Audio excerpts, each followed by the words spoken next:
Guys നല്ലൊരു അടിപൊളി ചട്ടിപ്പത്തിരി ഉണ്ടാക്കിയാലോ. ചിക്കൻ ആദ്യം ഉപ്പും മഞ്ഞളും കുരുമുളക് ഇട്ട് വേവിച്ച് വെക്കാം. ഇനി ഒരു പാൻ എടുക്കാം.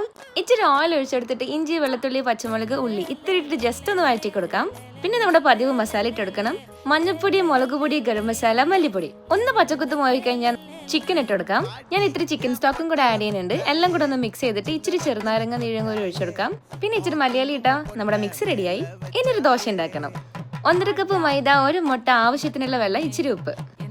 നമുക്കിത് ദോശ പോലെ ചുട്ടെടുക്കുകയും ചെയ്യാം. അതല്ലാന്നുണ്ടെങ്കിൽ നിങ്ങൾക്ക് ഈ ഒരു മൈദയുടെ മിക്സ് മുട്ടയൊന്നും ഇല്ലാതെ സാധാരണ വെള്ളത്തിൽ കുഴച്ചിട്ട് ചപ്പാത്തി ചുട്ടെടുക്കുന്ന പോലെ എടുക്കാം. ഇതാണ് ഈസി.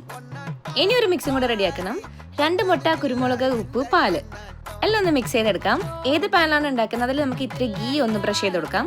ദോശ നമുക്ക് നമ്മുടെ എഗ്ഗിന്റെ ബാറ്ററിലോട്ട് ഒന്ന് ഡിപ്പ് ചെയ്തിട്ട് ഈ ബൗളിലേക്ക് ഇട്ട് ഒന്ന് ലെയർ ചെയ്ത് സെറ്റ് ചെയ്തെടുക്കാം. ബാക്കിയുള്ള മിക്സും ചുറ്റും ഒന്ന് ഒഴിച്ചു കൊടുത്തിട്ട് അടച്ചു വെച്ചിട്ട് ഒരു 10 മിനിറ്റ്. അടിപൊളി ചട്ടിപ്പത്തിരി റെഡി.